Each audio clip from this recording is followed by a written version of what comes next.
gurizada, eu sou o Vitor Moreira e esse é mais um vídeo do Viajando com a História. Hoje a gente vai falar sobre os conflitos árabes israelenses e essa dica foi do meu ex-aluno Gabriel Felice. Muito obrigado, comprometido, de um passar do tempo a gente vai colocando vídeos que vocês forem pedindo. E bora pro vídeo de hoje.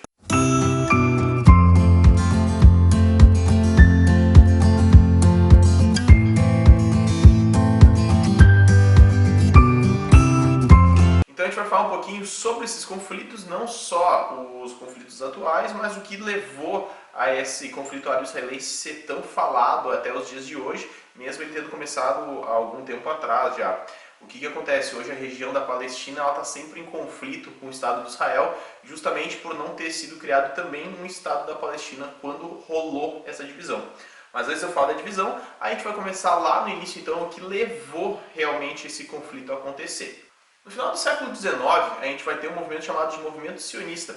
Os judeus, então, que moravam na Europa, principalmente no leste europeu, onde eles já sofriam um movimento antissemita, ou seja, aquele movimento que vai ser pior, cada vez pior durante o período que o Hitler vai estar no poder. Esse movimento antissemita ele aumenta essa perseguição aos judeus, mas na verdade isso começa a acontecer já no século XIX. Lá no ano de 1880 eles começam então a voltar novamente ao seu país de origem, ou melhor, a região onde nasceu os judeus, né? Onde nasceu a religião judaica, a terra prometida de Israel. Esse movimento, começando mais ou menos na finaleira do século XIX, faz com que várias pessoas então saiam do leste europeu em direção ao onde naquele momento era a região da Palestina, que também, mais ou menos 2000 anos atrás, foi o Estado de Israel, ou melhor, foi o Império de Israel. Beleza? Essa terra prometida que já estava lá no Torá, já era falada também na Bíblia Católica, começa a ter novamente uma migração de judeus para aquela região.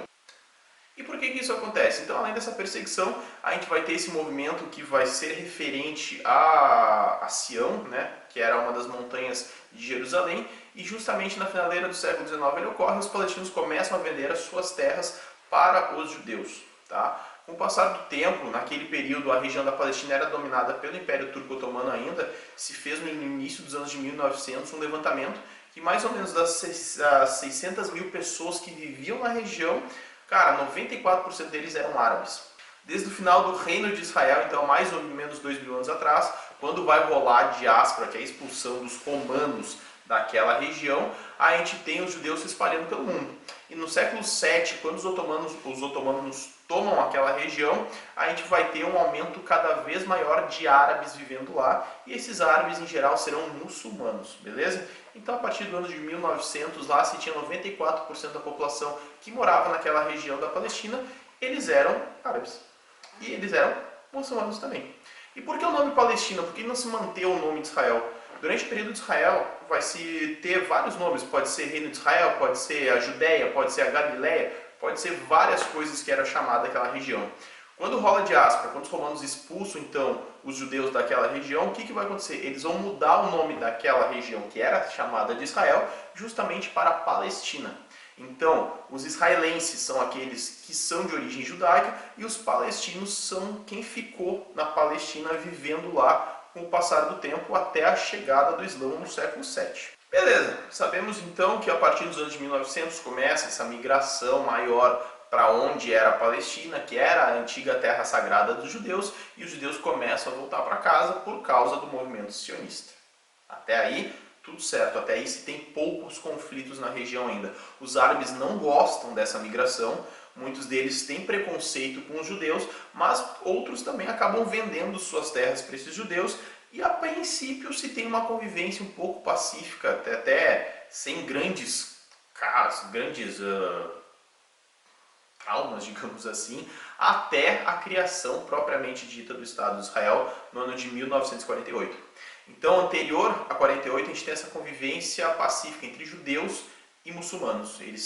Os judeus moram lá, mas eles sabem que eles moram num local muçulmano e está tudo certo até aquele momento. Após a Primeira Guerra Mundial, então, quem vai dominar aquela região vai ser a Inglaterra, e a Inglaterra vai tentar manter o controle e vai tentar manter a convivência entre israelenses e árabes de uma forma um pouco mais tranquila. O que rola? Mesmo tendo várias instabilidades na região, mesmo judeus e muçulmanos não convivendo com uma certa pacificidade como queria a Inglaterra, ainda assim se tem poucas revoltas dentro daquela região. Para vocês terem uma ideia, a partir de 48, quando começa a primeira guerra árabe-israelense, a gente vai ter 5 guerras de grande proporção, 2 intifadas que são levantes populares e vários momentos, várias batalhas menores, do que a gente não poderia chamar de guerra exatamente, dentro da região por causa da disputa de territórios. Após a Segunda Guerra Mundial, então, devido ao Holocausto que aconteceu na Europa, aquela perseguição, principalmente da Alemanha nazista, aos judeus, a ONU, que vai ser criada depois para manter a paz no mundo também, vai acabar decidindo criar um Estado de Israel dentro da região da Palestina. A ideia inicial da ONU era se criar 2 estados dentro do território, metade deles seria de Israel, a outra metade seria da Palestina, e a cidade de Jerusalém, como ela é sagrada para 3 religiões diferentes, ela seria administrada pela própria ONU, por uma liga internacional. Dessa forma, a ideia deles era justamente não criar conflitos entre israelenses e árabes. O principal objetivo de fazer isso com Jerusalém.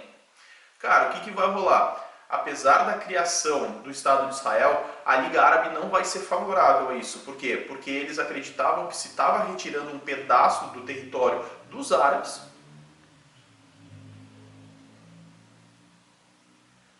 e justamente por estar retirando esse pedaço do território árabe, eles eram contrários. Eles acreditavam que os israelenses não deveriam, então, ganhar simplesmente uma terra só porque foram perseguidos durante o Holocausto. Essa era a ideia da Liga Árabe. Mesmo assim, a ONU acaba criando em 48 o Estado de Israel e a Liga Árabe acaba declarando guerra a esse Estado. Quando isso acontece, então, a gente vai ter uma junção de países árabes invadindo Israel, justamente para acabar com essa ideia de se criar um Estado no meio da Palestina. Essa guerra ela vai durar alguns meses e o novo Estado de Israel, junto com o apoio dos Estados Unidos, acaba resistindo a esse ataque da Liga Árabe e acaba conseguindo simplesmente expulsar os árabes do seu território, mantendo assim a unidade de Israel. Na finaleira dessa guerra árabe, da primeira guerra árabe-israelense, Egito, Síria, Líbano e a Transjordânia vão acabar assinando um armistício chamado de Armistício de Rhodes, que vai pôr fim à guerra. Porém, as consequências para eles é que Israel vai conseguir dominar um terço do seu território e vai aumentar para 79% o território de Israel dentro da Palestina, fazendo com que os palestinos tenham cada vez menos territórios e justamente isso vai acabar gerando alguns conflitos, como por exemplo a região da faixa de Gaza vai ser ocupada pelo Egito e a região da Cisjordânia vai ser ocupada pelo país da Transjordânia. Depois de tudo, Cisjordânia e Transjordânia vai se transformar em Jordânia, que fica mais fácil de compreender. O segundo grande conflito entre árabes e israelenses vai ser no ano de 56 e o motivo vai ser justamente o Canal de Suez. Para quem não sabe, o Canal de Suez é aquele canal que vai ligar o Mar Mediterrâneo ao Mar Vermelho.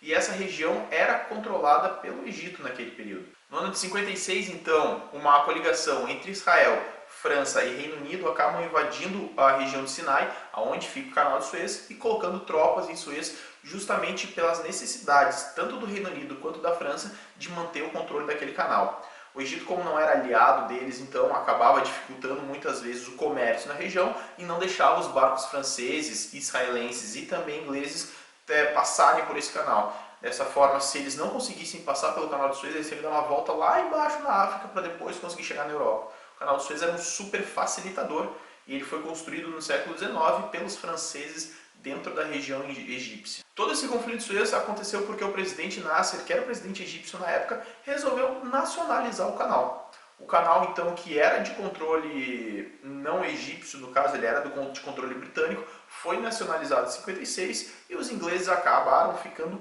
putos com a história e resolveram tomar o Canal de Suez, nem que fosse à força, dessa forma, formando essa coligação que eu falei.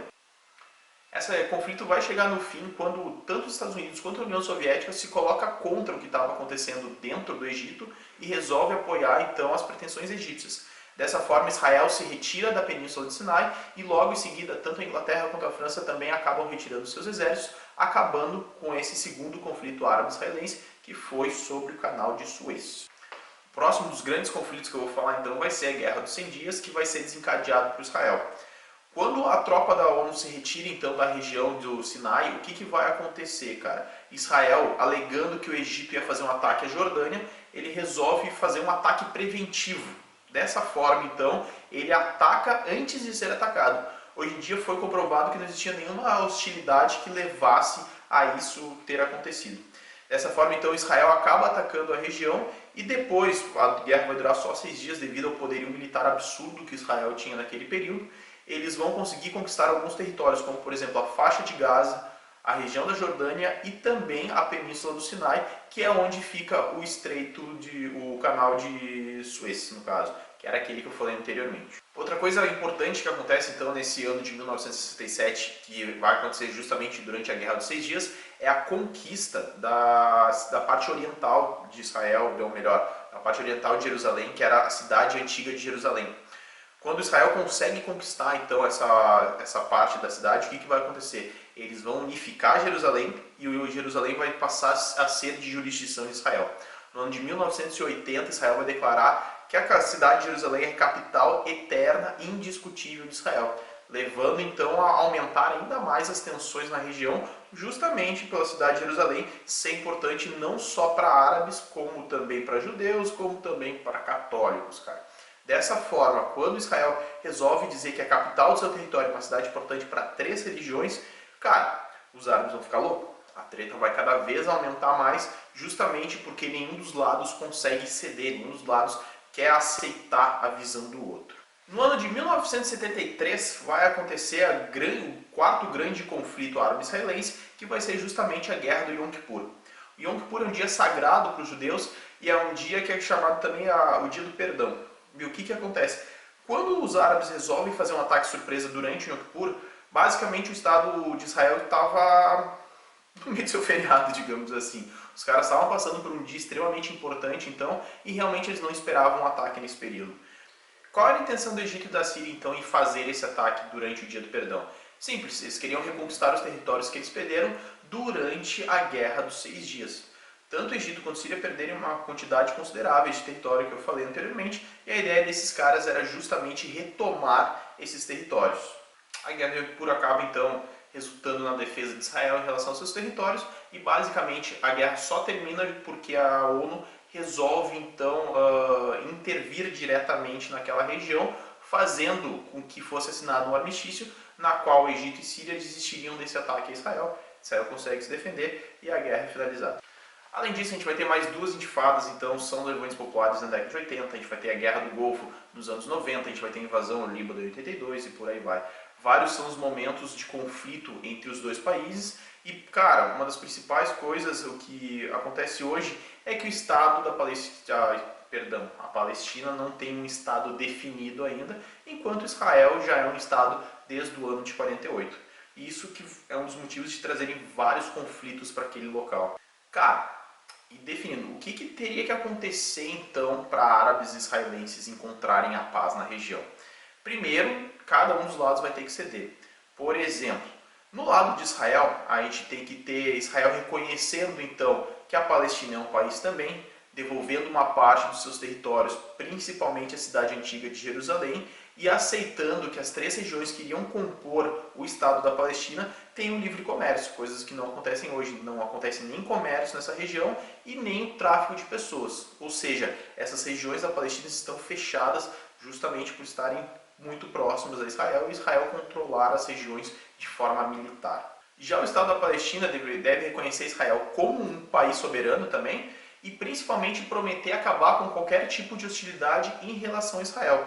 É óbvio que isso é muito mais complexo do que simplesmente não vou parar de atacar e acabou o abraço, mas essas seriam as soluções então para a paz na região.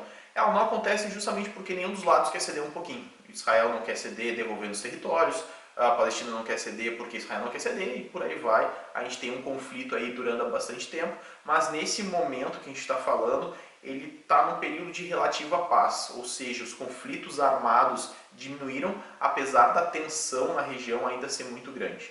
Beleza, gurizada? Se gostou do vídeo, dá o like lá, ativa a campainha, se inscreve no canal, compartilha com os brothers que estão precisando e também não se esqueçam que lá embaixo na descrição vai ter um link do Google Docs na qual eu vou citar cada um dos assuntos que foram falados nesse vídeo. Falou? Beijo, pessoas, até a próxima!